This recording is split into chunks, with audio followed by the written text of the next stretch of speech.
김건희 이슈로 바로 넘어가 볼까 하는데요. 김건희. 김건희 대한민국 최고의 전문가와 함께 김건희 재판에 대한 이야기를 지금부터 좀 나눠볼까 합니다. 예. 어제 주가 조작 혐의 등으로 기소된 김건희의 예. 2차 공판이 있었거든요. 거기에서 또 아주 결정적인 녹취가 공개가 돼가지고 이게 좀 지금 이슈가 되고 있습니다. 예. 관련해서 비닐봉지 속 최욱 봉지욱 기자와 이야기 나눠볼까 합니다. 박수로 맞이합니다. 네, 안녕하세요. 지난번에 제가 나와서 최욱 앵커가 봉지욱의 오프 더 레코드 구독자 빼라고 한번 빼라고 네. 했죠. 네. 너무 건방 떨었죠. 수천 명이 빠졌습니다. 진짜로 그게 빠져요? 지금 돌아오질 않고 있는데 신호가 먹혀 빠져. 원래 구독보다 구독 취소가 더 힘든 더 힘든 거죠? 일이야. 저 깜짝 놀랐는데 어제 보니까 뭐 내가 뺀다 했잖아. 배달의 민족 수수료 갑질 네. 유튜브계에서 보면 매불쇼는 대기업이거든요. 네, 저 같은 영세업자의 구독자를 떼라고. 그리고 지금 33만 명을 돌파하려다가 수천 명이 빠져가지고 어저도 모자른데. 심각한 타격을 받고 있습니다. 아니, 그거를- 한 말씀 해주십시오. 아니 배민이랑 네. 겪으면은 그게 갑질이죠. 그게. 배민 욕은 심하거든요. 그거 지금 아니, 어제 보니까 신뢰받는 언론인이신데 신뢰받는 영세업자의 구독자를 뭐 돌아오라고 파견 구독자라고. 그걸 배민이랑 이걸 또 약탈적으로 또 이렇게 지금 내년 순위를 2위 목표로 지금 하고 있습니다. 이렇게 되면 10위권 안에 들기도 어려워. 제가 항상 말씀드리지만 1.3%는 응답자가 500명이면 6명 정도 얘기한 겁니다. 6명 중에 매불쇼 구독자 한두 명 더 있었으면 굳이 오늘- 계산을 하셨네. 오늘 뒤에 마포서도 가야 되는데. 더 빼. 더 빼. 주간식이라고. 네. 하여튼 심각합니다 지금 타격이. 알겠습니다. 네. 그래도 30만 넘었잖아요. 우리 의원님은 얼마예요? 나는 30만 못 넘었어요. 지금 25만밖에 안 돼요. 그래요? 그렇게 오래 하셨는데. 그러니까 아니 저는 깜짝 놀랐어. 어느 순간 보니까 30만이 넘었더라고. 분명히 시작한 지 얼마 안 됐는데. 아니 근데 봐봐요. 인생이 참 묘한 게 네. 쉽게 얻은 것은 소중한 걸 몰라요. 맞아요. 그래서 봉지욱이 너무 쉽게 얻어버린 거야. 그러니까 이게 소중한 줄 모르니까 뭐 하는지 알아? 맨날 삼겹살 처먹고 옥수수 까먹고 소중한 줄 모르는 거야. 이게 무슨 컨텐츠야? 지가 그냥 공복에 밥 먹는 거지. 아니 그렇다고 무슨 삼겹살을 처먹는다 그래. 이야기를 먹방이니까 들으셔야죠. 뭘 시사 먹방이야? 이야기 속에 먹는 게 있는 거지. 먹지만 중요한 얘기를 하고 있잖아요. 그렇지. 뭔 얘기했는데? 어디에서든 볼 수 없는 중요한 얘기를 하고 있잖아요. 근데 뭐 했는데요? 90%가 최욱 씨 근데- 얘기던데. 이명수랑 같이 하다가 네. 8kg 쪘습니다 지금. 지금 요게 산재야, 산재. 건강에 심각한 위협이 8kg 와가지고. 쪘어, 산재. 뭐 많이 아니, 먹긴 했나 보네. 고지혈증. 걸어 들어올 때 보니까 체형이 비슷해졌더라고. 불러서 들어오시더라고요. 이명수 기자하고 체형이 비슷해. 이명수 오히려 빠졌어요. 제가 같이 먹으니까 본인이 덜 먹잖아요. 양이 그래서, 줄니까. 양이 줄었어. 아니 뭐 한때는 뭐 이 대한민국 최고의 기자들이라고 내가 막 그렇게 맞아요. 헛구질해줬는데 야 이번에 3명이 모였으니 얼마나 특종이 터질까 해서 봤는데 삼겹살 처먹고 삼겹살. 근데 그 말씀드리면 아 내년 한 3, 4월 경에 이번에는 아예 그 컨텐츠 보도를 영화로 하자고 다큐멘터리로 제작하려고 컨텐츠 보도를 그렇습니까? 그러니까 극장에 걸려고 합니다. 아, 네, 내년 4월쯤 네. 충격적인 아, 내용의 그렇습니까? 다큐멘터리가 하나 준비를 하고 있는 거예요 지금? 취재는 하고 있죠. 아. 하고 있는데 뭐 사실 이거 영화도 제작비가 필요하기 때문에 좀 만약에 제작비 마련이 되면 극장에 걸려고 합니다. 한 4, 5월쯤. 네. 예. 또 내 도움 청하게 뭐 아시면서 그래요. 뭐 미리 제출해 이게 공익적인 컨텐츠인지 아닌지 뭐 미리 제출해. 근데 지금 사실관계 하고 있는데 제가 보니까 맞으면 네, 이거는, 대박이에요? 예, 엄청날 것 맞으면 같아요. 대박이다. 알겠습니다. 예. 자, 김건희의 2차 공판 이야기를 좀 한번 해볼까 하는데요. 특검이 김건희하고 미래에셋 증권사 직원이 통화한 녹취를 공개를 했거든요. 예. 그런데 거래 내역을 증권사 직원이 김건희에게 매일같이 보고를 합니다. 네. 근데 나는 이게 왜 보고를 할까? 이게 좀 맥락을 이해하기가 어려웠었는데 왜냐하면 우리가 내 주식 거래 그냥 내가 하면 내가 다 알잖아. 그렇죠. 그렇지 않습니까? 네. 그런데 김건희는 주가 조작범들에게 자신의 계좌를 맡겼기 때문에 본인이 확인을 못하는 거야. 아, 네네. 그래서 이제 증권사 직원을 통해서 확인을 했던 겁니다. 예. 그 통화 내용 중 일부 저희가 녹취록으로 좀 구성을 해봤는데요. 소개 부탁드립니다. 자, 미래세 직원이 김건희한테 이렇게 얘기를 합니다. 순수하게 다 팔았을 때 남은 돈이 25억 7,700만 원이다. 여기서 또 쉐어를 나누는 거냐 이렇게 물으니까 김건희가 거기서 내가 40%를 주기로 했다 일단.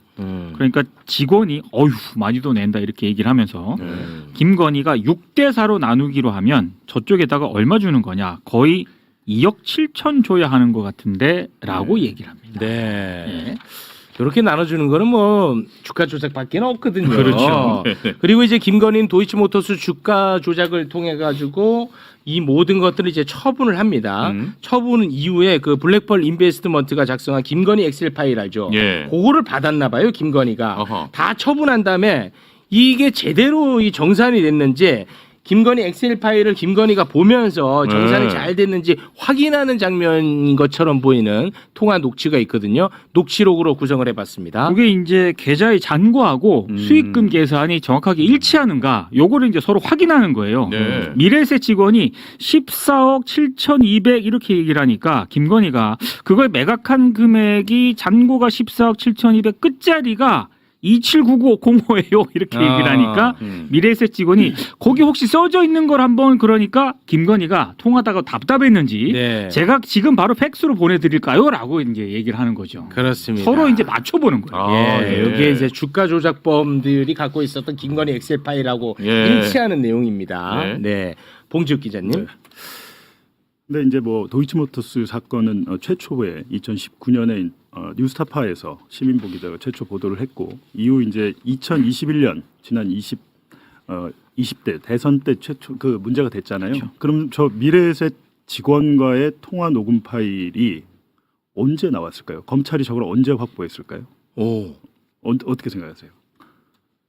이번에 만약에 저게 저희 뉴스타파가 보기에는 그 시민보 기자 등 저희 보기에는 2021년 9월 달에 증권사 5곳을 압수수색합니다. 예, 압수수색을 해요. 예. 압수수색을 해서 이미 저때 확보를 했어요. 지금 우리가 본 이 그렇죠. 녹취록이요. 저 녹취록이 2021년 대선 기간에 세상에 알려졌다면 어떻게 됐을까? 그러면은 뭐 결과는 완전히 지금 바뀔 수 검찰은 있죠. 뭐라고 하냐면 예. 올해 4월에 서울 고검에서 재수사하잖아요. 재수사를 해서 저걸 발견했다. 그렇죠. 추가 압수수색을 통해서 발견했다고 하는데 음. 검찰 수사 기록에 보면 2021년 9월에 이미 압수수색한 걸로 증거 목록에 있습니다. 저게 5개 증권사의 통화 녹취록, 그 매매 녹음 파일이 있고 그걸 이미 이제 녹취서로 녹음 파일을 가져오면 검찰은 그걸 무조건 녹취서로 만들어요. 그게 목록에 있어요. 있어요. 예. 근데 저걸 갖고 있다가 아휴. 수사를 안 한 거죠. 수사를 안 하고 저거 빼고 예를 들면 좀 전에 나왔던 김건희 엑셀 파일 이런 것들은 법정 1, 2심 법정에서 나왔어요. 네. 변호수할 때. 네네. 근데 그거를 뒷받침하는 거. 김건희가 저 엑셀 파일을 진짜 갖고 있었을까? 그렇지. 보고를 받았을까? 이게 없잖아요. 그렇습니다. 저 녹음 파일이 있었으면 그게 입증이 되죠. 그렇지. 그러니까요. 근데 저거를 검찰이 이미 갖고 있다가 와. 윤석열이가 파면되니까 서울고검이 갑자기 재수사하면서 압수수색을 막 하는데 미래에셋의 저 녹음 파일이 어떻게 이딴 걸 알고 다시 압수수색을 했을까라고 생각을 해보면 이상하지 않아요? 예. 갖고 있었던 거예요. 근데 더 심각한 거 말씀드릴까요? 안 돼, 검찰 안 돼. 2021년도 압수수색할 때 수사했던 검사, 예. 서울고검이 추가 압수수색했을 때 검사, 같은 겁니다. 그리고 지금 특검에서 저 사건 수사한 검사 설마. 같은 검사예요. 진짜? 네. 1, 1, 2, 3이 야 검사도 재밌나 봐. 야, 놀랐어. 봐. 한문혁 부장검사라고 있습니다. 뭐라고요? 한문혁 부장검사. 한문혁 부장검사가 그렇다면 내가 덮었어. 2021년에 내가 덮었던 걸 난 뭘 덮었는지 알잖아. 고검의 재수사팀에 들어가요. 이 검사가 동부지검에 있다가 승진도 했어. 원래 부부장이었다. 부장 승진해서 동부지검 부장검사하고 있다가 고검재수사팀에 들어가서 대선이 끝난 다음에 극적으로 저걸 찾아내요. 그러니까 극적으로. 이번 대선 얘기하는 네, 겁니다. 대선이 끝난 다음에 이재명이 이기니까 극적으로 저게 찾아져. 찾아져. 참 진짜 그 다음에 특검에 들어갔어 지금. 아니 그 얘기를 들으니까 한 번에 이해가 되네요. 왜냐하면 너무 심하다. 그러니까 21년도에 이미 확보한 녹취 파일을 이른바 속된 표현으로 뭉갰어. 네. 뭉갰는데 이걸 덮어주기 위해서 고검에서 재수사하는 검사가 마치 그때 압수수색을 통해서 발견한 것처럼 모양새를 만들어준다고? 보통 관계가 아니면 그렇게 안 하거든. 그렇죠. 근데 이 사람하고 같은 사람이면 말이 되는 거지 그게. 왜냐면 본인이 뭉갠 걸 덮기 그렇죠. 위한 네. 작업이니까 그 정도의 수고를 할 수 있겠죠. 근데 만약에 다른 검사라면 내가 왜 기록에 이미 첨부되어 있는 거를 모양새를 만들어주기 위해서 압수수색 영장 받아서 다시 나가서 네. 그 작업을 모양새를 왜 해줘? 만들어준다고? 그걸 왜 해줘? 그렇지. 그거 말이 안 되거든. 말이 안 되지.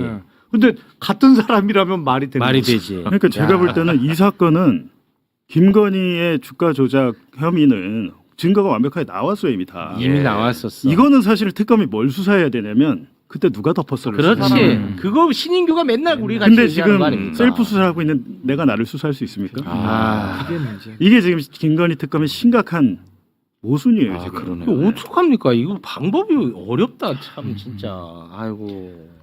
야 김건희 그러니까 무혐의 네. 처분할 때는 뺐다가 윤석열 파면되니까 다시 발견했어. 그럼 이 사람은 훈장 받는 거야. 그렇죠. 나 지금 수사 잘하는 특검에도 사람. 가 있어. 아이 틀렸어 이제 봉지욱 기자 때문에 걸렸어. 아니 뭘 근데 받아. 보면 검찰에 이미 이제 압수를 하면 증거물이 있잖아요. 가져왔을 거 서버를 복사해서 왔을 거 아니에요. 복사해서 왔으면 그건 또 다 검찰에 있어요. 그러면 2021년 9월에 김건희 것만 쏙 빼고 뭐 권오수 등 다른 사람 녹음 파일만 가져와서 이게 얘기가 될까? 라는 생각이 들고 어제 법정에서도 뭐 제가 보니까 법정에서 나온 얘기를 보니까 어제도 특검에서 뭐라 그러냐면 HTS 네. 그러니까 폰으로 하는 거래. 예. 네. 요거는 아니, 녹음 파일이 없을 것 같아서 HTS는 홈 트레이딩 시스템이라 그러니까, 이제 PC로 하는 거고 네. 모바일로 하는 건 사이버. MTS죠. 네. MTS. 하여튼 그걸로 온라인으로 하는 것들에 대해서는 전화 주문이 없을 것 같아서 안 했는데요. 혹시 몰라서 저희가 추가로 해보니까 나온 겁니다. 이렇게 됐어요. 근데 말씀드렸듯이 2021년 9월에 1차 압수수색 했을 때 권오수와 뭐 최은순 다 HTS였어요. 김건희만 HTS 한 게 아니고 다른 사람들 거는 그렇다면 다 하고 김건희 거만 쏙 뺄 수 있을까? 말이 안 되거든요 이게. 근데 어제 법정에서 그 얘기를 하더라고요. 법정에서도. 왜냐면 판사가 물어봐요. 궁금하니까. 아니 김건희 거 이거 왜 이제 나온 거야? 물어봤어요. 물어봤죠. 오. 근데 거기에 대해서 그렇게 설명을 한 거죠. 김건희는 HTS라서 최초에는 저희가 안 했어요. 아, 안 그렇게 했어요. 얘기를 해요. 네, 안 했는데 나중에 우리가 재수사하면서 해보니까 나온 거예요. 이렇게 했는데 그게 앞뒤가 안 맞고 제가 말씀드렸지만 이미 압수 목록에 증거 기록 목록에 미래에셋증권 통화 녹음 파일 있어요. 와, 진짜 너무 열받아.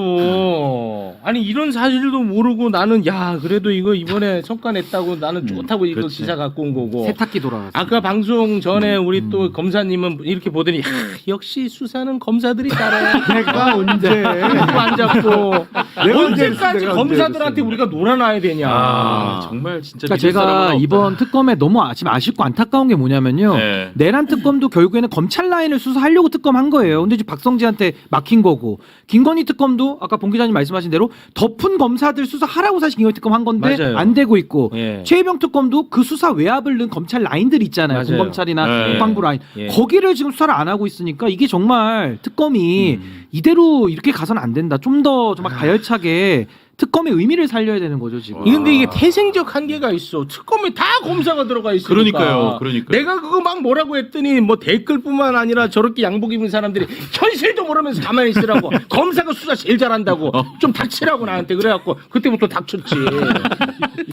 욕은 욕대로 먹고. 아니 뭐 인재들이니까 수사는 잘하겠죠. 근데 수사를 잘하는 거를 넘어서 너무 이렇게 잘하다 보면 조작까지도 가고 덮어주기도 하고 기소도 그 혐의도 마음대로 골라서 쇼핑을 하고 이런 건데 김건희 특검의 검사 40명이 돌아가겠다고 항명했잖아요. 예, 예. 항명했는데 대충 뭉개고 앉아 있으면서 태업을 한 해 만에 뭐 이런 얘기들이 있는데 네.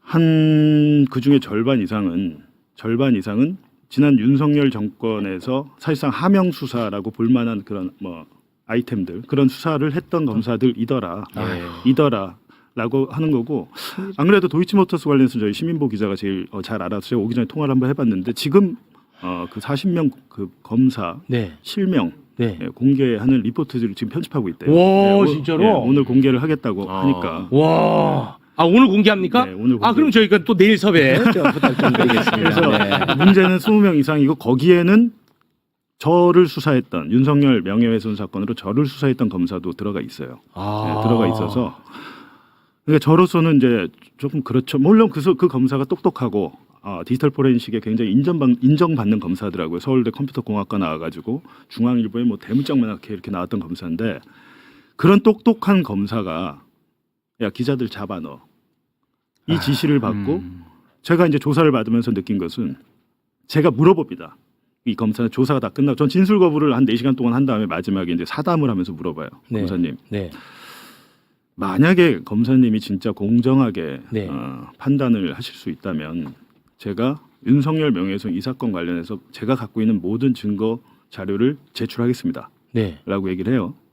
이 검사가 한참 생각을 하다가 그거는 제 선에서 결정할 수 있는 일이 아닙니다. 이렇게 얘기를 내지 말라는 거죠. 그래도 양심은 있네. 네. 그 와중에 칭찬할 거리 찾아요. 그 와중에 칭찬할 거리 찾아요. 아니 아주 나쁜 사람 같으면 내라고 그러고 그거 저 뭐 이렇게 뒤로 바꿔. 숨겨놓거나 어디 서버가 어미중 놓으면 같은 검사. 내지 말라고 한 거 보면 윤석열 명예훼손 사건에 저는 지금 재판을 받고 있는데 윤석열은 검찰이 조사를 안 했어요. 이게 말이 되는 사건 이런 거 그러니까 아무리 똑똑하면 뭐하냐 이거죠. 상식을 벗어난 수준으로 수사가 진행되는데 거기에 협조하고 부역을 하잖아요. 근데 그런 검사들이 대거 특검에 들어가 있다는 사실 우리가 잊으면 안 된다는 씁쓸합니다. 거죠. 참. 내가 그걸 지적했다가 꺼지라고 막 맞아. 댓글에서 맞아. 난리치고 저렇게 양복 입은 사람들이 그러면 야 누가 수사하냐고 맞아. 모르는 소리 하지 말라고 내가 얼마나 망신당. 그래갖고 나는 내가 진짜 무식한 놈이구나. 해갖고 그 얘기는 내가 쑥 닫았단 말이야. 예. 이제 봉지욱이 하니까 역시 봉지욱이라고. 에이 진짜. 에이 진짜. 됐어. 에이. 아니 근데 특검에 파견을 할 때 법무부나 이쪽에서는 다 필터링하고 조사를 할 텐데 그걸 너무 좀 허술하게 뭐 긴급해서 그런지 모르겠지만 그런 식으로 아까 말씀하신 대로 이거 셀프 세탁을 이루는 거 아니에요. 예. 이런 검사를 어떻게 그럼 특검팀 안에 에라이 자식아 내가 그때 처음에 그 얘기했는데 막 너도 나 뭐라고 하는 거야. 그러니까 저도 오늘 알았으니까 오늘 지금 알았으니까 아니 그런 식으로 하면 어떻게 합니까? 뭐 하면서 그러면 나한테. 예를 들면 이 사건만 그러냐 남부지검 관본권 띠지 분실 그 검사들이 가 있어요. 특검에 건진 수사하고 했던 그 검사들이 특검에 가 있어요. 명태균 게이트 때 윤석열, 김건희가 명태균과 나눈 SNS 수사 보고서까지 쫙 멋있게 만든 작년 11월 6일에 만들어 놓았던 검사들, 창원지검에 예. 소환하자고 얘기 한번 못했던 검사들, 김건희 특검에서 수사하고 있어요 지금. 그래서 그런지 명태균 게이트 관련해 가지고 맞아. 지금 뭐가 진척이 안 돼. 그러니까요. 자기들이 했던 사실상 이건 범죄인데 그걸 셀프로 드러내겠습니까? 와, 이거 어떡하냐 근데. 내가 이 얘기 처음에 했는데 뭐 정권 들어선 지 얼마 됐다고 정권 흔드냐. 아유 지금 뭐 봉지욱이 하니까 역시 참 기자라고. 근데 어떻게 4등했지? 진짜 너무 어렵다. 좀 힘들다. 어려워. 진짜. 너무 어려워. 알겠습니다. 그래 또 알림 소리 하지 말고 또 힘내서 가야지. 네. 최욱 씨가 가줘야 돼요. 최웅 너는 너 수사나 걱정해라. 진짜 좀 이따 가셔야 돼. 네. 아니 내일 매불쇼는 최영진 앵커 단독으로 진행하는 거 아니야?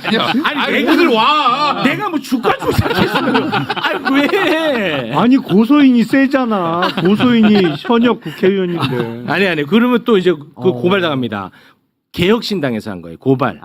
네. 고발을 예. 그런 거 명의로 아주 한 거예요? 요만한 거 갖고 또 그거 고소 고발 당하니까. 아니 아까 씨 같은 애. 저도 얘기를 개혁신당에서 고소한 건으로 조사를 2번 받아요. 중부경찰서에서. 어. 이준석이가 왜 본인이 안 할까요? 고소를. 뭐 개혁신당이 고발한 거잖아요. 예, 정치적 부담이 있으니까. 고소를 하면 본인이 가서 고소인 조사 받아야 돼요. 당을 시킨 거예요. 그러니까. 본인이 그렇게 가야 보인다는 되니까. 거죠. 예, 예. 근데 아니 이거 말 나온 김에 꼭 뭐 내 이야기라서 그런 것보다도 사실 별 사건이 아니거든요. 그렇죠. 그리고 저는 사과도 하고 정정도 했단 말이에요. 예. 그러니까 제가 뭐 처벌 안 받겠다는 거 아니고 뭐 처벌할 것 같으면 해라. 근데 이게 아무 일도 아니에요. 근데 이것 때문에 그 변호사비가 굉장히 많이 들더라고요.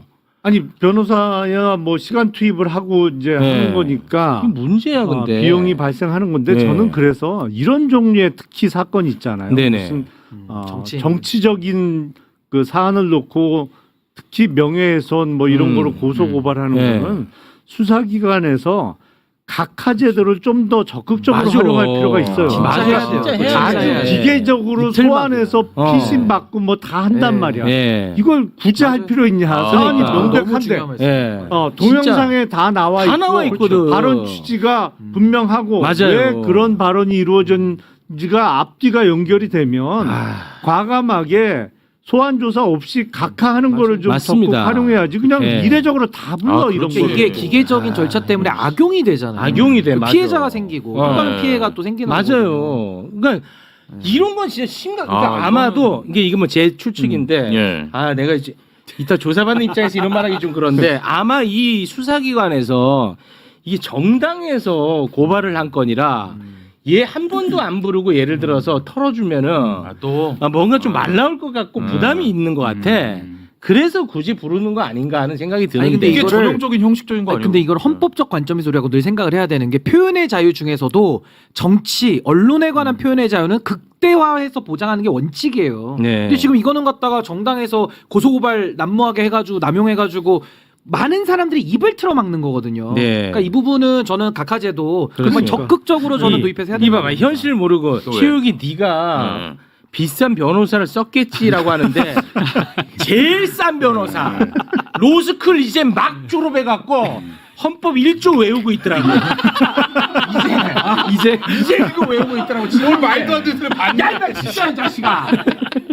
뭘 제일 진짜 헌법 1조 제일 싼 변호사 했다고. 근데도 여러분 막상 여러분 일이 되잖아요. 그 부담됩니다. 비용이 당연하죠. 만만치가 않아. 당연한 거예요. 당연한 거. 비용이. 근데 네. 예를 들어서 내일 또 해. 예를 들어서 개혁신당이 그렇지. 또 해. 그렇지. 그럼 또 해야 돼. 그렇지. 또 해. 그또 돈이지 돈. 다 돈이고 시간이야. 네. 이거 굉장히 심각한 문제야. 이거 변호사들이 다 이거 자기 돈벌이니까 이게 쉬쉬한다고. 근데 그나마 이제 변호사 수임이 안 들어오니까 이런 얘기 할 수 있는 거야. 그나마 오늘 그 경찰서 출석할 때 변호인이 같이 해서 입회하기로 했어요. 예. 그러니까 사실은 변호인 입장에서는 그 시간 동안은 옆에 앉아 있어야 되고 자기 시간을 다 뭐죠. 까먹는 거니까 맞아. 당연히 들어가죠. 돈을 네. 비용을 받아야죠. 그래도 맞아요. 어지간한 아니, 변호사는 경찰 출석할 때 같이 가지는 않아요. 그러니까. 아, 그래요? 그러니까 확실히 대기업은 다르네요. 저는 개혁신당 고발 2번 저 해가지고 수사받는데 저 혼자 갔어요. 아니 근데 요즘에 많이 아니 나요. 이거 내 돈으로 하는 거야. 아니 그러니까 돈이 있으니까 대기업은 확실히 달라. 그 영세업자들은 이렇게 힘든데 구독자 빼라고 돌아오라고 뭐 파견 해제. 아니 근데 지금 고소를 당한 입장이니까 방어를 받아야 네, 되고 이러다 30만 깨진다. 내가 보기에. 명예훼손 한 말씀 드리면 기본적으로 이거는 피해를 당했다고 주장하는 본인이 직접 고소하게끔 친고죄로 바꿔야 됩니다. 맞아. 제3자가 할 수 있으니까 예. 이준석이가 안 하고 개혁신당이 할 수 그것도 맞네. 있잖아요. 근데 저는 참고로 네. 뭐 명예훼손은 아니고 저는 공직선거법 위반. 네, 네. 네. 선거법 위반이에요? 예. 저도 예. 공직선거법상 아, 허위사실 유포, 예. 선거 기간이니까 이제 선거 기간. 후보자 비방죄 뭐 이런 거. 예. 알겠습니다. 근데 이거는 뭐 이진숙 그 경우만 봐도 뭐 바로 체포될 수도 있겠네요. 이진숙도 공직선거법 때문에 체포한 거거든. 다들 그렇게 많은 바람을 얘기하는 것 말인데. 같아. 왜? 사안이 비슷하네. 내가 뭐 훔쳤나? 야, 내가. 네. 근데 진짜 여러분, 요거는 내일이 될 수가 있기 때문에 이건 굉장히 심각합니다. 아니 이거 네. 윤석열이 네. 입틀막하고 똑같은 거라니까요. 똑같죠. 그러니까 정당 뒤에 숨어서 입틀막하는 이게 거예요. 똑같고 지금. 똑같아요. 이거 진짜 엄청난 비효율이고 이 엄청나게 이게 진짜 그치. 문제가 심각하다니까. 아까 각하제도 이런 거는 적극적으로 아. 아니 그러니까 진짜 도입해야 돼. 그건 심각해요. 각하를 적극 활용할 필요가 있어요. 그러네요. 네. 진짜. 그리고 고발 당했을 때 고발 당한 사람한테 어떤 건으로 당했는지 알려줘야 돼. 그것도 안 알려준다. 안 알려줘. 네. 그것도. 그게 뭐야? 이런 것들 아주 문제가 많아요. 네. 근데 이런 것들을 변호사들이 쉬쉬해요. 왜냐? 이걸 어렵게 해야 자기들을 찾거든. 쉬쉬해 이런 것들을. 별것도 아니거든 사실 요거 근데. 나 비추지만 않아. 요새 형사사건 변호 거의 안 해. 못하니까요. 네. 저는 블로그에 올려놨습니다. 정보공개 네. 청구 해야 알겠습니다. 됩니다. 예, 예. 자 그러면 이슈를 좀 다른 것으로 넘어가 보겠습니다. 저는 오늘 이 이슈를 여러분과 함께 빨리 다루고 싶었어요. 이게 진짜 어려워요. 저한테 엄청 혼란스러운 이슈가 아 힘든 이슈입니다. 예, 예. 놓여져 있습니다. 예. 마약 수사 무마 의혹. 와, 이게 지금 저는 이 판단이 안 서거든요. 예. 여기 이제 다 똑똑하신 분들 계시니까 질문을 좀 드려볼까 하는데 질문에 앞서서 지금까지 이 상황을 제가 짧게만 예. 정리를 하도록 하겠습니다. 많은 분들이 굉장히 기대를 했던 이문정 동부지검장 그리고 백혜령 경정 예. 기대가 컸단 말이죠. 그렇죠. 그런데 이 두 사람이 갈등을 표출하면서 굉장히 혼란스러운 상황에 놓여져 있습니다. 예. 지금까지 상황을 잠깐 정리를 하겠습니다. 이재명 대통령이 취임을 한 직후 이제 지난 6월이었죠. 예. 6월에 이 마약 수사 무마 의혹과 관련해서 상설 특검을 주문을 합니다. 그러자 갑자기 심우정의 대검이 마약 수사와 관련해서 합동 수사팀을 꾸려버립니다. 네, 네, 네. 그리고 동부지검에다가 설치를 하고 대검의 지휘를 받게끔 합니다. 예. 갑자기 그리고 나서 이문정 검사가 동부지검장이 돼요. 예. 동부지검장이 되고 이 마약 수사 무마 의혹 사건과 관련해서 지휘권을 받게 됩니다. 네. 그리고 이제 최근에 이재명 대통령이 마약 수사 무마 의혹과 관련해서 수사를 철저하게 해라. 더 적극적으로 해라. 지시를 하면서 백혜룡 경정의 파견도 지시를 하게 되죠. 예. 그런데 그때부터 이게 이제 갈등이 폭발하기 시작합니다. 이문정 지검장은 백혜룡 경정 같은 경우에는 피해자의 지위에 놓여 있기 때문에 이 수사를 하는 게 적합하지 않다. 그래서 합동수사팀에 들어올 수는 없고 예. 따로 수사팀을 만들어서 백혜룡과 관련 없는 수사를 해야 된다라는 입장을 냅니다. 예. 근데 여기에 대해서 백혜룡 경정이 바로 불만을 표출을 합니다. 네. 마약 수사 무마 의혹은 핵심이 검찰에 대한 의혹이다. 이것은 아니 그런데 합동수사팀에 의심스러운 검사들이 다 들어가 있는데 이게 말이 되느냐? 예. 이건 불법단체다. 라면서 직격을 해버려요. 그러면서 자신에게 수사팀원 5명을 갖고 수사하라는 것은 이거는 말장난에 불과하다라는 네. 불만을 토로를 하게 됩니다. 그러면서 오늘 백혜령 경정이 출근을 했거든요. 첫 출근입니다. 예. 출근을 하면서 비슷한 이야기를 했습니다. 백혜룡 경정의 첫 출근길 소감을 잠깐 듣고 오겠습니다. 저는 이 마약 게이트의 이해 당사자 아닙니다. 수사를 최초 시작했던 수사 책임자였고요. 수사 책임자가 수사를 하던 중에 높은 사람이나 권력자로부터 외압을 받으면 외압을 시행한 사람까지 수사해야 되지 않겠습니까? 수사 책임자가 그럼 피해 당사자가 돼서 수사에서 배제돼야 된다는 얘기입니까? 맞지 않는 얘기고요. 검찰은 애초에 수사권이 없습니다. 마약 게이트 외압 사건은 고위공직자들이 연루가 되어 있습니다. 검찰은 고위공직자 수사할 수 없습니다. 더군다나 합수단은 계속 불법 단체라고 구성과 과정이 위법하게 전혀 어떤 절차도 거치지 않는 불법 단체입니다. 그런 곳에 제가 지금 출근하고 있는 것입니다. 대장님 출근 전에 마지막으로 하고 싶으신 말씀 있으시면 편하게 부탁드리겠습니다. 마약 게이트 수사를 하던 중에 외압을 당했고 갖은 회의와 방해가 있었지만 신념이 흔들리진 않았습니다. 두려웠지만 공직자로서 신념이 흔들리지 않았습니다. 지금 제가 직을 걸고 계속 주장해왔던 검찰은 수사의 대상이다. 검찰 최고 지부가 당시 관련돼 있다. 합수단은 위법하게 구성된 불법 단체다. 이렇게 주장을 했는데 그곳으로 제가 지금 출근하고 있습니다. 공직자로서 신념이 처음 흔들립니다. 네. 자, 지금까지의 상황을 정리를 했는데, 예. 와, 이거 진짜 저는 굉장히 혼란스럽습니다. 어떻게 이 사건을 보고 계신지. 어렵다, 이거. 네, 이거 어렵습니다. 일단 백혜령 경정의 저 얘기는 틀렸어요. 단적으로 말씀드리면 네. 자, 뭐하고 비교를 하면 되냐면 네네. 우리가 최상병 사망 사건 수사와 관련한 박정훈 대령이 외압을 받았잖아요. 네. 예. 예? 예, 맞습니다. 자, 구조는 비슷해요. 네. 그러니까 마약 사건을 수사하던 백혜령 경정이 외압을 받았다고 네. 주장을 하고 있으니까 그러면 음.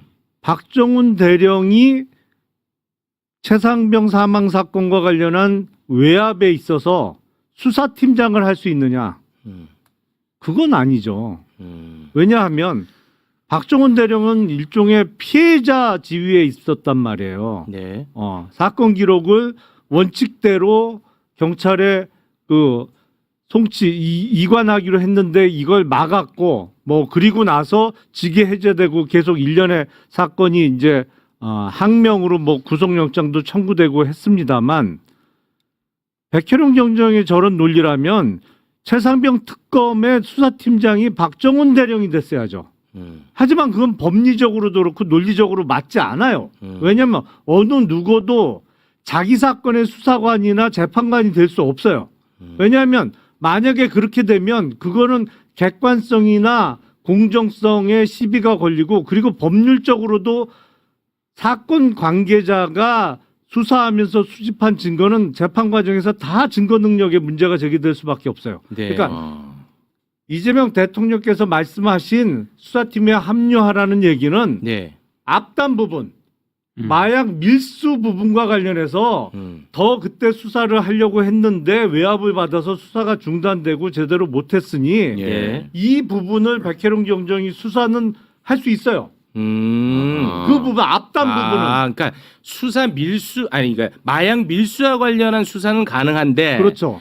마약 수사 무마 의혹 사건과 관련해서는 수사가 불가능하다 이런 그거는 말씀이에요. 일종의 만약에 거기서 근데 그 두 가지가 딱 이렇게 분리가 되나요? 아니 그러니까 어쨌든 마약 밀수한 사범에 대한 수사하고 이거는 정말 밀수를 실행한 사람들 그리고 밀수를 교사하거나 지시한 사람들에 대한 수사고 네. 지금 외압과 관련해서는 뭐 실명이 드러난 거는 조 경무관이라든지 몇몇 사람이 뭐 네. 전화를 했다 뭐 그런 지시가 있었다라는 거는 나왔잖아요. 네. 그러면 이 외압과 관련된 수사는 마치 최상병 사건 수사와 관련한 외압 부분에 있어서 박정훈 대령이 본인이 오케이, 수사를 알겠습니다. 직접 할 수 없는 거하고 네. 똑같은 논리예요. 어떤 말씀인지 알겠습니다. 네. 알겠네요. 그런 의견 예. 경청했습니다. 저도 좀 살을 보태서 네. 말씀을 드리면 지금 백경정의 말씀 중에 좀 너무 앞서 나간 게 있어요. 네. 그냥 불법 단체라고 규정을 하잖아요. 맞습니다. 그럼 불법 단체인지 여부는 수사로 결과로 말을 해야지 먼저 불법 단체라고 규정을 하고 시작하는 것은 본인의 의혹 제기와 결과를 좀 혼동해서 좀 빠른 지금 발언을 하고 있다라는 네. 생각이 들고 네. 두 번째는 백혜룡 경정은 수사를 하는 사람이에요. 경찰 공무원입니다. 맞습니다. 근데 지금 수사팀 구성에 대해서 문제 제기를 많이 하고 있거든요. 수사팀 구성은 지휘부가 하는 거죠. 근데 이재명 대통령도 일반적인 지시를 했고 그 이후에는 뭐 법무부 장관, 행안부 장관 이 수사팀을 구성하는 사람들의 역할까지 이제 본인이 이야기를 하고 있기 때문에 이거는 조금 월권의 소지가 있다 예. 이런 생각도 들고 마지막으로 결국 전 제일 안타까운 게 이거예요. 이렇게 지금 검찰과 경찰이 기싸움식으로 가가지고 본질이 사라지잖아요. 네. 그러니까 마약 수사해야 되고 급하고요. 그게 가장 걱정되는 그리고 거예요. 수사 제가. 외압도 이거 너무 심각한 문제잖아요. 네. 밝혀야 될 진실을 네. 밝혀야 그게 되는데 제일 걱정이야. 이게 지금 동부지검에 출근하면서 백혜룡 경정도 약간 태업식으로 나오고 그리고 임은정 검사장도 이거 정리가 안 되면 우리가 지금 특검도 그게 답답한 거 아닙니까? 맞습니다. 40명의 검사들이 항명하면서 수사를 안 되게 만들고 있으니까 국민들이 가슴이 녹아내리는 건데 그렇죠. 전 마약 이 세관 의혹 사건도 이렇게 똑같은 길을 걸어가서야 되겠느냐. 전 이거 공직자로서의 도리는 아니다. 그런 생각이 듭니다. 알겠습니다. 우리 의원님이요. 예. 제가 조금 약간 다른 각도에서 네네네. 말씀을 좀 드리면 예. 일단 뭐 이제 어쨌든 백혜룡 경정이나 이문정 검사장이 대통령께서 이제 기대하는 바가 있었고 네. 인사명령을 한 분들인데 이렇게 지금 공개적인 자리에서 SNS 등을 통해 가지고 이렇게 대중 앞에서 싸우는 모양새가 만들어진 거는 사실은 그다지 적절치 않다라고 예. 생각을 합니다. 네. 다만 이제 제가 이제 그 백혜룡 경정의 입장에서 한번 생각을 해본다라면 통상 이제 공직자가 어떤 미션을 받잖아요. 어떤 일을 해라 그럴 때 상부에서 이 일을 진짜로 하란 얘기인지 아니면 이런저런 분위기 때문에 신용만 하란 얘기인지를 네네. 판단하는 기준이 있어요.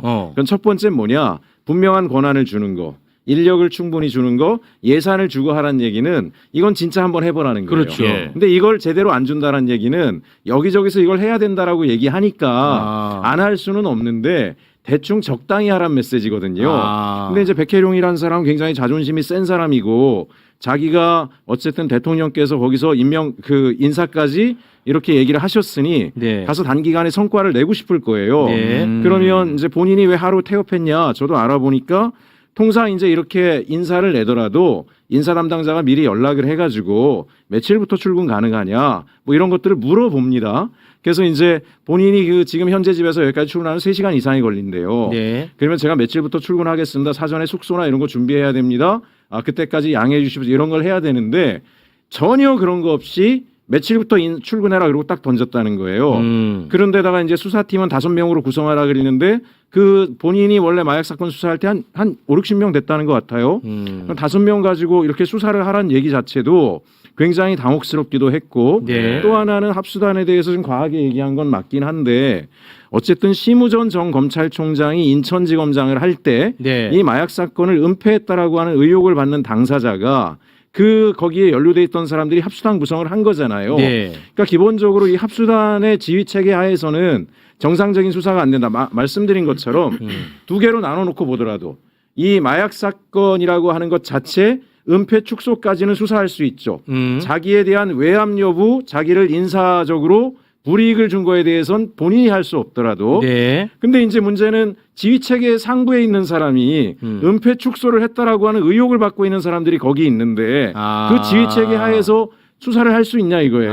위에서 막힐 텐데. 그러면 그 윗선에 있는 사람들도 마약 사건 자체에 개입했다라고 하는 거를 들여다보려면 그거를 할 수 있는 권한, 영장 청구권이든 뭐든 네. 이런 걸 분명하게 줄 테니까 뭐 상부 아래 아무것도 상관없이 사실 진실을 밝히기 위해 수사를 전념해라 라고 하면 모르겠으나 네. 그 지시하에 있으라고 얘기한다는 얘기는 결국 성과도 못 내고 본인은 바깥에서 떠들기만 하다가 막상 기회를 줬더니 아무 실적도 못 만드는 그런 사람이 될 것 같으니까 저런 목소리를 냈다라고 보고 그럼에도 불구하고 네네. 좀 이렇게 강도 조절은 본인이 했어야 된다라고 생각을 네네. 합니다. 예. 그래서 저는 문제를 해결하는 여러 방안이 있겠지만 합수단이 그런 문제가 있다면 합수단을 개편을 하든가 아니면은 그 백혜룡 경정이 수사팀을 할 때 실제로 충분한 수사가 가능한 정도의 수사 인력과 예산 등과 권한들을 보장을 해주고 네. 뭐 이문정 검사장이 중간중간에 뭐 있을 때 나한테만 직보하고 소신껏 하라 그리고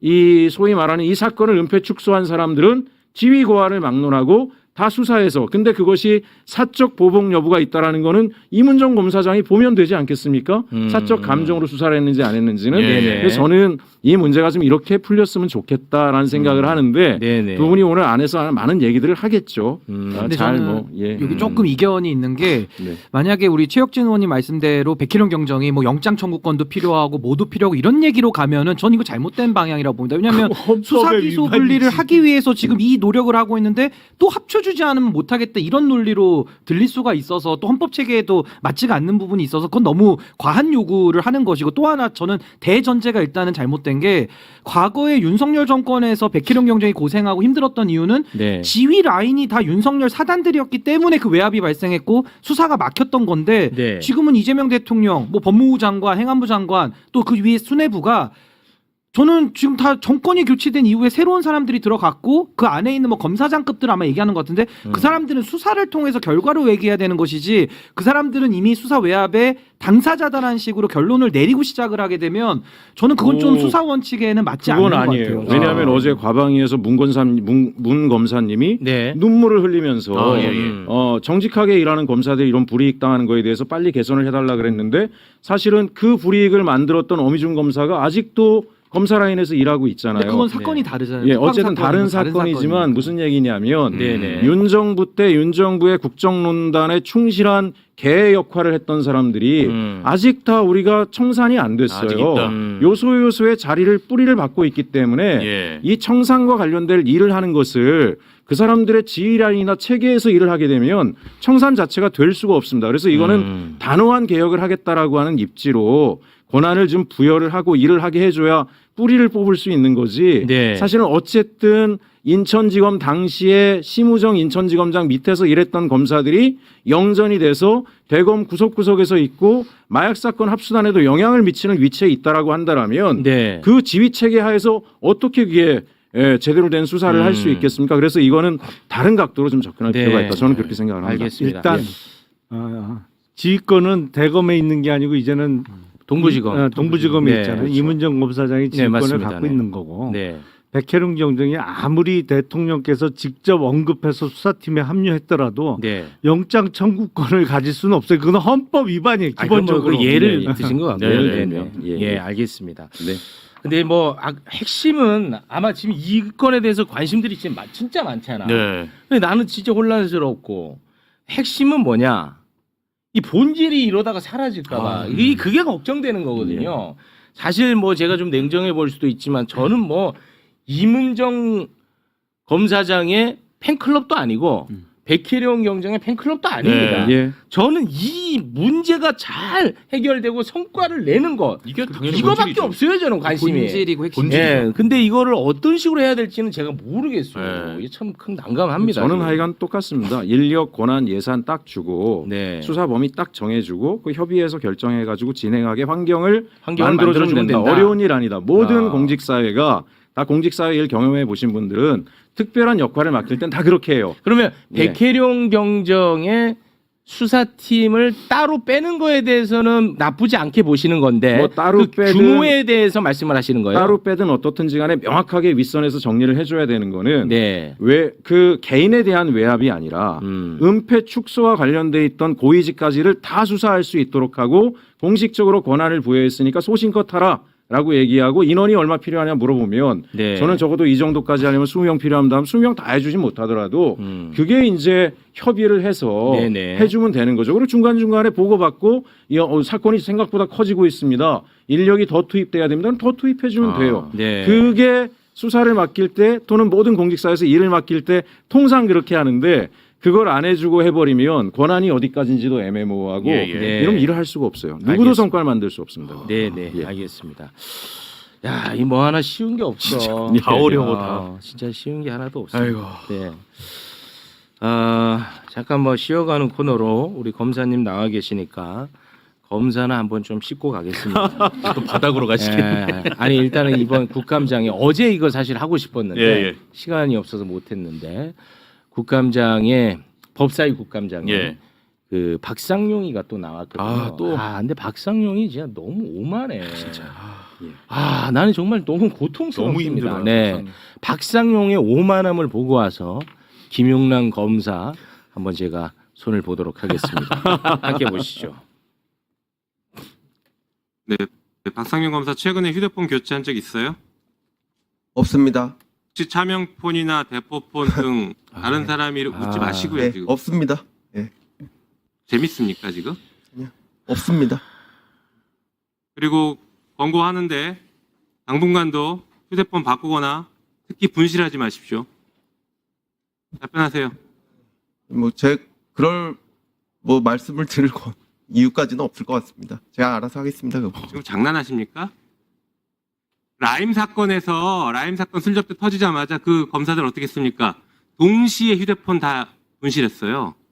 그 얘기를 하는 거예요. 지금 장난하지 마시고 실실 웃으면서 답변하고 지금 제가 안 바꿨다고 답변 하지 태도가 이게 않았습니까? 뭡니까? 의원님, 들어가세요. 장관님, 저런 답변 태도를 이렇게 보고 있어야 됩니까? 이게 너무 심각하다 진짜. 어떻게 저럽니까 진짜? 왜 그러시는 거예요, 진짜? 아니 근데 질의 내용이 저게 다예요? 아니 뭐 한 부분만 제가 가지고 온 건데요. 네. 근데 이제 누가 질의를 해도 항상 저런 태도입니다. 그러니까 태도를 얘기하는 거죠. 아니 뭐 국회의원한테 이야기하는 건 국민한테 이야기하는 거잖아요. 근데 웃긴 게 주진우 의원이 얘기할 때는 또 저렇게 안 해요. 네. 그렇죠. 또 편향되게 또 태도가 태도가 네, 달라요. 이중적이에요. 그렇죠. 이중적이에요. 굉장히 같은 공손한 자리에서. 태도로 막. 같은 자리에서. 아 그래요? 예. 그 답변 태도가 문제가 있네 그럼 확실히. 왜 또 편들려 그랬어요? 어? 아니 사람이 일관성이 있어야지. 항상 저렇게 약간 건들건들되면 계속 건들건들되던지.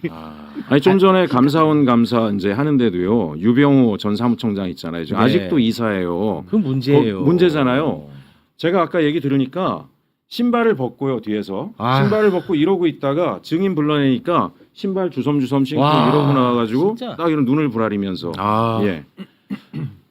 그러고 아직 현직에 앉아 있어요. 그 문제가 심각합니다. 저는 이게 현실이라고 진짜. 봐요. 예. 그러니까 지금 대통령만 바뀌었지 지금 바뀐 게 없다니까요. 이 심각합니다 진짜. 박상용이 진짜. 왜 가져왔어? 아우 힘들어. 요거는 일단 넘어가겠습니다. 예. 자 그러면 눈물 흘린 검사 이야기를 잠깐 좀 해볼까 하는데 이거는 법사위 이슈가 아니라서 우리 의원님과 다루기는 좀 그런데 괜찮을까요? 예, 뭐 근데 이제 어차피 법사위에서도 증인으로 부른 상황입니다. 대검 이렇게 할 어미준하고 또 관련이 있으니까 예, 예, 요까지만 관련이 하고 있죠. 예, 알겠습니다. 저희가 이별하도록 하겠습니다. 쿠팡 일용직 노동자 퇴직금 미지급 사건. 그나마 이제 상식적인 한 부장 검사가 있었기에 이것이 이제 세상에 알려지게 됐고 관심을 받고 있는 겁니다. 어미준이 알지? 어미준이 사진 한번 올려줘. 어미준이는 진짜 이게 심각한 사람인데요. 어미준은 이제 핵심 증거 다 빼고 쿠팡을 무혐의 처분했죠. 예. 그런데 부장검사는 지난 5월 어미준 지청장 요자하고 그리고 요자 밑에 있는 김동희 차장검사를 직권남용, 허위공문서 작성 행사 등으로 처벌해달라는 진정서를 대검에다가 이제 제출을 했습니다. 그럼에도 불구하고 대검은 이 어미준이를 감찰하는 게 아니라 부장검사를 감찰했어요. 네. 심각하죠. 바로 그나마 양심 있는 부장검사가 국감장에 나왔는데 얼마나 그동안에 많은 고통을 받았는지 눈물을 쏟았습니다. 우시더라고요. 예. 문지석 검사 그 장면 잠깐 영상으로 보겠습니다. 정 대표께서 쿠팡의 그 취업 규칙을 원상 복구 뒤늦게라도 한다고 해서 다행이긴 한데 지금 이 사건이 근로자들이 몇천 명이 있는 것으로 알고 있는데 그 중에 8명이 저희 이 사건에서 고소를 했고 그 중에 1명이 항고를 해서 서울고검에서 수사 중인 것으로 알고 있습니다. 검찰에서 저는 기소를 해야 된다라고 생각을 하고 있고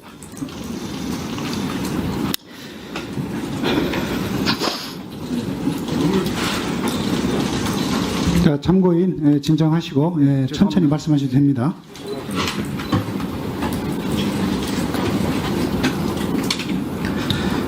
사건이 신속하게 회복이 돼서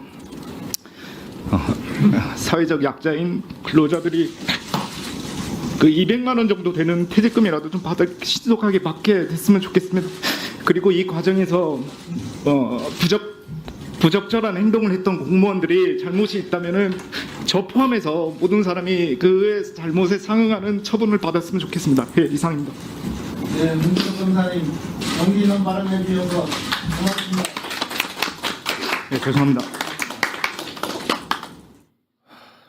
이 어미준이도 진짜 어떻게 해야 될지 모르겠습니다. 많이 고생 많이 하신 것 같네. 진짜. 예, 어떻게 보셨습니까?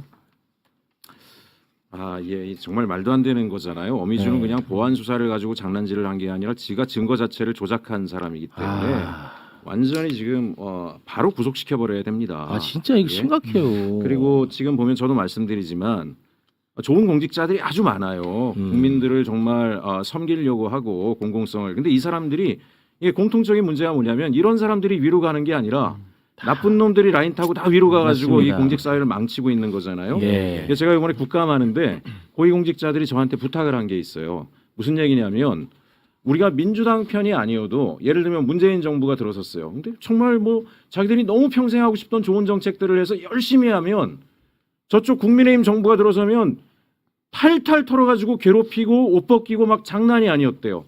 근데 왜 민주당은 집권하면 우리를 보호까지는 안 하더라도 그 나쁜 짓을 한 애들을 그렇게 내버려 두냐 이거예요. 예. 그래서 제발 이번만큼은 네. 물론 우리 민주당 쪽은 인권을 중시하고 뭐 이런 정서가 있는 거를 자기들도 이해하지만 제발 그렇게 악행을 저질렀던 애들은 단호하게 좀 쳐주고 네. 선량한 공직자들이 중심에 서서 일할 수 있게.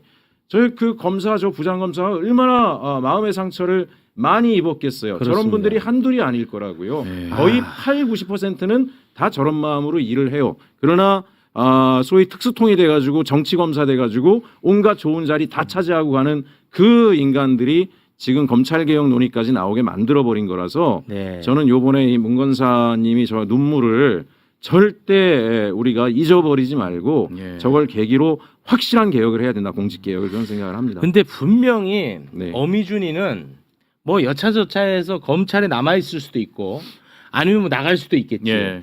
나가면은 또 돈 잘 벌 거야 어미준이는. 막 그런데 이 문지석 검사는 예. 검찰 카르텔, 검찰 커뮤니티에서 이 사람은 열애가 돼서 아마 앞으로 계속 힘들 겁니다. 매불쇼 나오면 됩니다. 아니 매불쇼가 뭐야? 진짜 나는 그게 너무 속상해. 아니, 그 문화 왜 그런 거예요? 이렇게 정의로운 근데 검사가 그런 카르텔은 그러니까 예를 들어서 아, 뭐 윤석열 정부 때다 그러면 출세 가도를 달리는 어떤 그런 이너서클 같은 거는 있을지 모르겠지만 변호사 개업을 했는데 뭐 전체 검사가 한 2,300명쯤 되는데 그 카르텔 내지는 이너서클에 들어가 있는 사람은 정말 소수예요. 그러니까 소수니까 이너서클이 가능한 거지. 그러니까 우리가 그 검찰 동우회 보지 않았습니까? 지난 아니, 탄핵 그러니까 정국에서. 그러니까 그거는 뭐 개업 이후까지 걱정할 필요는 없을 것 같고 다만 그 지금 그 쿠팡 사건과 관련해서 그 과정을 들여다보면 완전히 망조가 든 거예요. 네. 왜냐하면 수사검사, 그러니까 주인검사하고 부장은 기소 의견이야. 네. 근데 의견이 다를 수는 있어요. 네, 다를 수는 있겠죠. 뭐 결제 라인이 있는 거니까 검찰의 경우에는 주인검사부터 시작해서 지청장까지 결제 라인이 쭉 있으니까 네. 간혹 사건 처리하다 보면 이거는 법리적으로 내지는 증거 판단에 있어서 이거는 아닌 것 같은데 뭐 이게 의견이 갈릴 수는 있어. 그럴 수 그러면 있겠죠. 네. 보통 그 경우에는 회의를 소집해서 공개적인 그 사건 기록을 놓고 토론을 한다든지 뭐 아니면 어느 한쪽이 설득을 해서 처리를 하지. 네. 중간에 중간 결재권자인 부장은 쏙 빼놓고 지청장이 주인검사 불러서 야 일로 와봐. 그래갖고 야, 가이드라인을 이건 딱 어떻게 하고 줬죠. 저건 어떻게 네. 하고 이래갖고 진짜로 그 사건이 처리되는 거는 완전히 망조가 된 거예요. 망조들었어요. 그거는. 그리고 핵심 증거 이거는 생각이 다른 문제가 전혀 아닙니다. 그러니까 기소의 핵심 증거 쏙 뺐잖아. 이거는 무슨 뭐 법리 해석이 다르고 이런 문제가 아니라는 거야. 쏙 뺐다고. 이 어미준이는 모르긴 해도 뭔가 윗선에 결탁이 돼가지고 어떠한 오다를 받고 그 오다를 시행했다고밖에 볼 수 없습니다. 그렇죠. 예. 있는 구석이 있는 거죠. 그렇습니다. 예. 어떻게 핵심 증거를 쏙 뺍니까? 그 박상영이도 아까 저런 태도 나오는 거 믿는 구석이 있는 거예요. 뒷배들이. 네. 니들이 나를 아무리 건드려도 나는 사는데 아무 지장 없다. 예. 조금만 지하면 니들 곤란해질 너무 거다 힘들다. 이런 얘기 하는 거잖아요. 네. 그리고 쿠팡의 변호를 김현장 변호사가 맡았는데 김동희 차장검사랑 또 친분이 있었다는 거예요. 그리고 압수수색 정보가 다 유출됐어 또.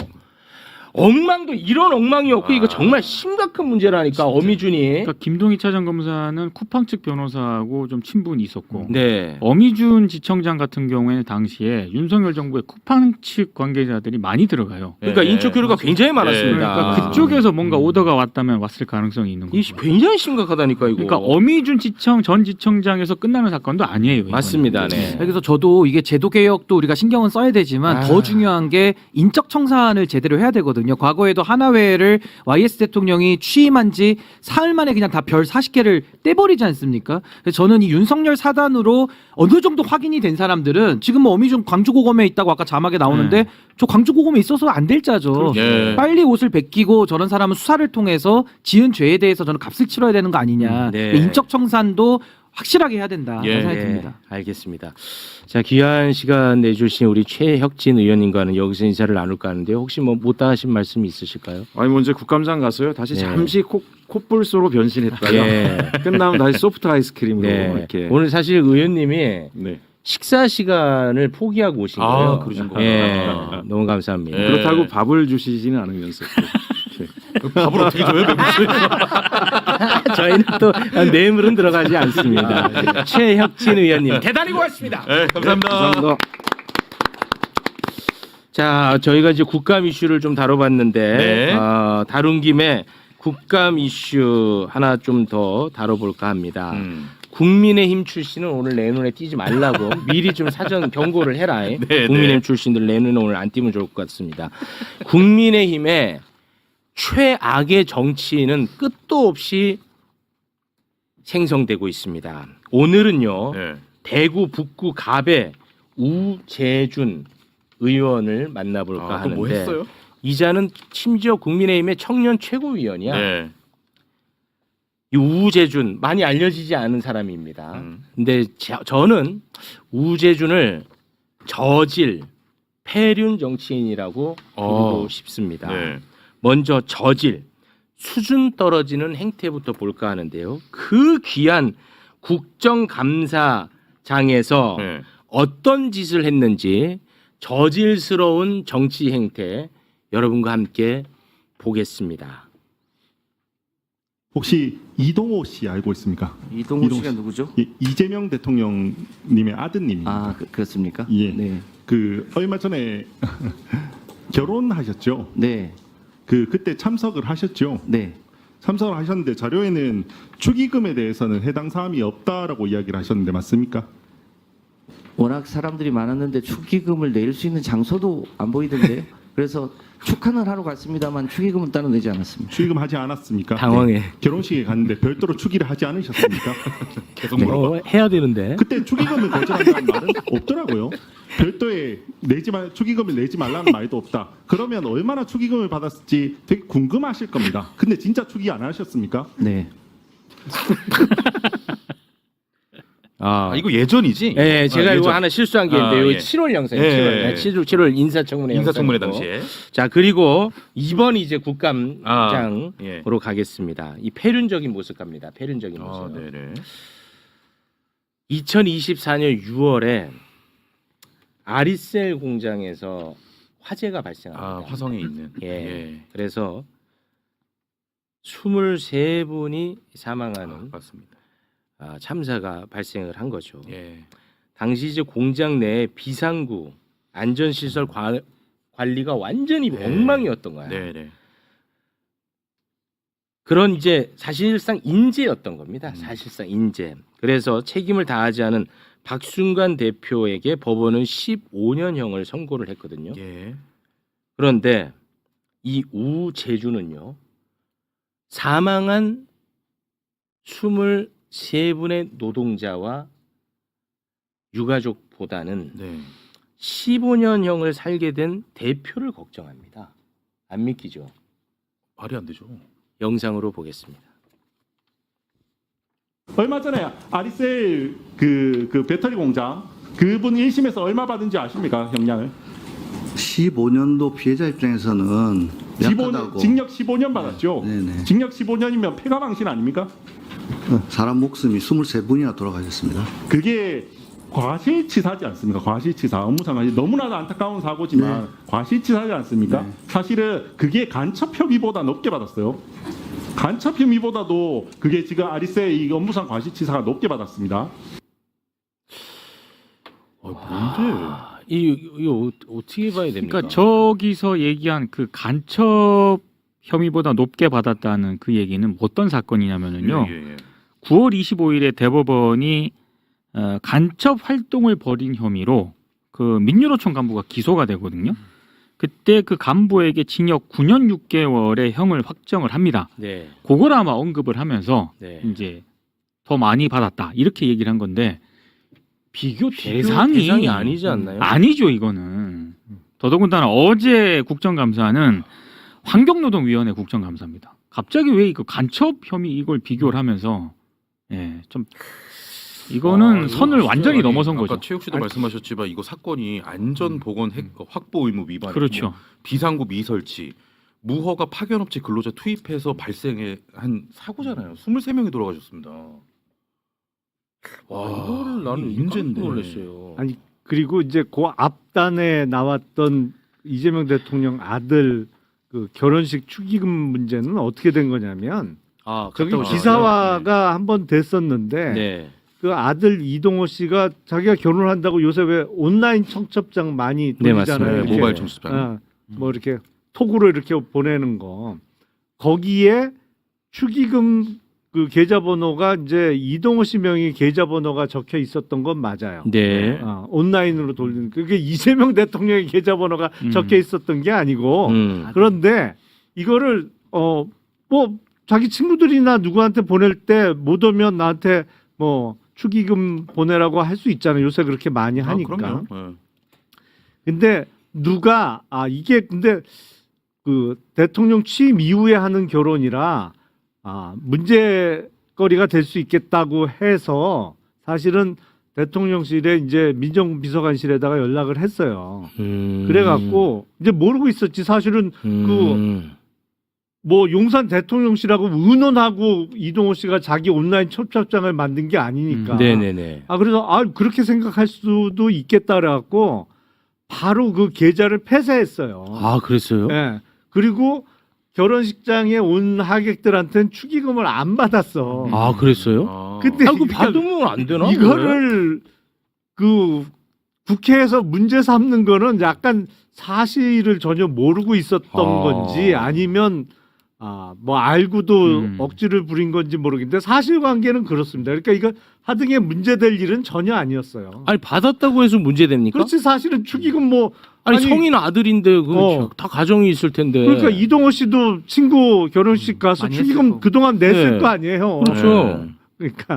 그러니까 저는 이제 우재준 의원 보면 참 한심한 게 좀 아나요? 좀 모르죠. 몰라요? 모르는데 이제 저분도 대구에서 아마 발탁이 돼서 지금 공천 받았는데 이제 한동훈계 정치인 아닙니까? 그래서 이제 청년 최고위원도 이번에 마슬아살 됐고 했던 사람인데 너무 이렇게 그 억가를 위한 질의를 하다 보니까 이런 식의 비웃음을 사는 거 아니냐 이런 생각이 들고 저는 저 아리셀 화재 관련된 거는 진짜 아까 그 김용훈 그 노동부 장관의 표정을 보면 어이가 없어서 표정이 굳잖아요. 맞아요. 아니 반응을 못해요. 23분이 돌아가셔가지고 지금 피해자 유족들은 저 형도 약하다고 지금 난리거든요. 얘기를 하고 있는데 당연하고 어떻게 저걸 간첩죄와 비교를 하면서 저렇게 두둔을 할 수가 있습니까? 이거 굉장히 충격받았어요. 저는 진짜. 정말 국회의원 자격이 없는 사람을 갖다가 전 한동훈 대표가 심어놓은 것 같아요. 자격이 나는 없습니다. 이건 진짜 너무 충격을 받아가지고 깜짝 놀랐네. 자, 시간이 좀 없다 보니까요. 바로 특검 얘기로 잠깐 좀 넘어가 보도록 하겠습니다. 박성재 구속영장 기각됐죠. 예. 그런데 그 SBS 보도를 보니까 박성재를 이거 참 빨리 잡아넣어야 될 것 같은데요. 박성재 SBS 보도. 네. 예. 그 특검팀이 대통령실 CCTV를 통해서요. 네. 지난해 내란이 발생한 12월 3일에 박성재가 대통령 집무실에서 윤석열하고 무려 42분 정도 함께 머문 사실을 파악을 했습니다. 그러니까 42분 정도면 굉장히 오래 있었다는 거고요. 그 자리에서 계엄 지시 서류라든가 포고령으로 의심되는 문건 2장을 받은 사실도 특검팀이 파악을 했는데 아무래도 이제 이렇게 구체적인 지시를 받았으니까 법무부로 돌아와서 뭐 검사 파견이라든가 구치소 수용 여력 파악 등을 좀 지시하지 않았겠느냐. 당연하죠. 요렇게 이제 특검팀에서는 보고 있는 거죠. 아니 근데 뭐 박정호 영장 전담 판사야 뭐 심각한 문제고. 근데 내란 특검은 이거를 왜 이제야 알게 된 거죠? 그러니까요. 그 CCTV는 갖고 있었잖아요. 네. 저는 내란 특검 아니 이제서야 이 난리 나니까 이거를 이제 안 것처럼 얘기하면서 언론에 이게 보도가 되고 네. 이거를 토대로 재청구를 한다? 아 이거 나는 진짜 너무 불안한데. 내란 특검 팀에 파견된 검사들을 다 믿을 수가 있을까? 갑자기 요즘 상복 그런 입었잖아 상복. 그렇죠. 그런 생각이 들어요. 아니 이거를 이제 알았다고? CCTV가 있잖아. 그러네요, 진짜. 네. 아니 이게 이제 보도가 된 거지 설마 내란 특검팀에서 이제 알았을까요? 아니, 근데 그건 이거를 아니겠지. 근거로 재청구에 자신감이 있는 것 같은 저는 느낌을 네. 받았거든요. 보도를 보면. 네. 그러니까 영장 기각 사유가 법원의 영장 기각 사유가 비상계엄의 위법성의 인식이 있었는지가 좀 불분명하다는 이유로 기각이 맞습니다. 그 이유잖아요. 그거 네. 난 도저히 그거는 납득하기가 너무 어려운데. 심하잖아요. 아니 비상계엄의 위법성은 꼭 법무부 장관 아니더라도 다 알았다니까요. 일반적인 시민들도 다 알 수 네. 있었던 우리는 건데. 윤석열이랑 42분 대화를 안 나눴어도 윤석열이가 여기 딱 의자 이거 앉을 때부터 야 이거는 완전 전쟁 난 것도 아니고 소유 사태도 없고. 그럼요. 아니 그러니까 우리 헌법에 명확하게 나오잖아요. 전시 사변 또는 이에 준하는 국가 비상 사태에 네. 발령할 수 있는 게 비상계엄이란 말이에요. 네. 근데 12월 3일은 그런 상황이 전혀 없었죠. 아니었으니까 반헌법적이고 불법적인 비상계엄이라는 건 법무부 장관 시기나 안 되는 사람도 다 알 수 있었던 알죠. 것이고. 네. 근데 법원에서 이 기각 사유를 적었다는 거는 도저히 납득이 안 되는데 네. 그러다 보니 특검이 이제 한 건 아니지만 아. 이 영상을 보면 42분 동안이나 직무실에서 대화를 나눴는데 그 대화를 나누면서 박성재 장관이 불법 부당한 지시라는 거를 몰랐을 리가 있겠느냐. 윤석열의 네. 지시 사항이 그런 취지로 영장을 재청구하겠다고 나오는 거로 보여요. 근데 네. 일단 그러니까 영장 재청구를 하게 되면 이번에 영장을 기각한 박종호 판사 아닌 다른 영장 판사가 보거든요. 네. 그래서 다른 판단을 받아보는 건데 아니 그러긴 하지만 일단 영장 기각 사유는 0 이상해요, 아니, 근데 진짜. 제가 좀 이상한 거는 이거 42분 동안 머물렀다는 거를 일단 토대로 영장 재청구를 하겠다는 거잖아요. 예, 예. 그럼 이거를 처음에 영장 청구를 할 때 이 부분은 물론 박종호 판사가 그럼에도 뭐 이런 결정을 내렸을 가능성도 박정호는 있습니다만 일단 기본적으로 네. 문제가 심각하고 42분 동안 머물렀다는 거를 다시 이제 CCTV 영상을 가지고 다시 이제 이걸 가지고 재청구를 하겠다는 얘기는 처음에 영장 청구할 때 이걸 강조를 안 했다는 얘기. 저도 그렇게 지금 느끼고 있거든요. 아니 근데 너무 당연한 비상계엄의 불법성은 누구나 알 수 있는 네. 거니까. 그래서 이런 근거가 필요 없었을 것이다. 필요 없었다. 아니 그걸 당연한 특히 강조할 필요는 없다라고. 너무 당연하니까. 근데 너무 이번에는 당연하니까. 영장이 기각이 나왔으니까 그 위법성 그걸 인식 다시. 부분을 더 강조하기 위해서 이제 보강을 하겠다는 건데 일단 기본적인 문제는 박종호 판사가 일단 아니, 문제지. 답을 정해놓고 그거야 지금 뭐. 했다는 네, 그거는 거고 네. 여기서 지금 박성재 재청구를 하고 있잖아요. 이거 네. 반드시 특검도 명운을 걸고 영장 받아내야 되는 것이 네. 박성재가 안 뚫리면요 이거 심우정까지 못 갑니다 사실은. 그렇죠. 굉장한 네. 분수령이기 때문에 저 내란 특검이 진짜 검찰하고 국민의힘의 그 인사들 수사 못하면요 이거 의미가 사라져요. 네. 전 명운을 걸고 영장 받아내야 된다고 봅니다. 다 의심하게 돼 자꾸. 그러니까 저도 지금 다 이렇게 의심하고 어디 지금 기댈 데가 없거든요. 제가. 매불쇼밖에 없어 지금. 아니 그러니까 진짜 제가 너무 외롭고 힘들어서 그렇습니다, 여러분. 대신에 근데- 신뢰도는 올라가고 있죠. 오늘 마포경찰서 그 출석했다가 나올 수 있는 건 맞아요? 제가 무슨 뭐 못 나오길 바라는 거예요. 내란을 일으켰어요, 제가? 아니 모든 걸 의심하게 되는 상황이 되다 보니까. 신뢰받는 지금 언론이. 아니 제가 무슨 뭐 내란을 오늘 일으켰냐고. 잠은 집에서 자는 거 맞아요? 아 제가 뭐 단전 단수를 지시했어요. 왜 그래 갑자기. 지금 외롭다고 말하는 사람한테. 굉장히 어려운 고소를 당해. 예, 알겠습니다. 구독자 있으니까. 야, 이게 진짜 명운을 걸어야 돼. 내가. 아무리 봐도 이 박성재 구속 영장 이거는- 기각은 내가 정말 화가 너무 많이 나요. 이거는 그래도 우리 검사님도 이 문제가 있다고. 아니 저는 잘 이해를 못하겠어요. 예. 도저히 기각 사유는 이걸 위법성의 인식을 문제 삼아서 기각한다. 차라리 도주와 증거 인멸의 염려가 없다. 이러면 그냥 그건 그러려니 하겠습니다. 뭘 그러려니 3,600명 그 문서 받은 거 그거 삭제했는데 아니, 뭘 그러니까. 그러려니 합니까? 아니 그러니까 그거는 그러려니로 하면 안 되죠. 12월 6일에 휴대전화 바꿨는데 맨날 모아면 100번 양보해서 아니 뭐 그러니까 그거는 할 말 없을 때 흔히 기각 사유로 기재를 하는 거니까 도주나 증거인멸에 염려가 없다는 거는. 아니 지금 이것도 사법부가 뭐 심각해요. 사안의 중대성에 비춰서는 그런 사유로 기각한다는 것도 대단히 부적절하지만 위법성의 인식을 문제 삼는 건 도저히 이해가 안 돼요. 네, 맞습니다. 알겠습니다.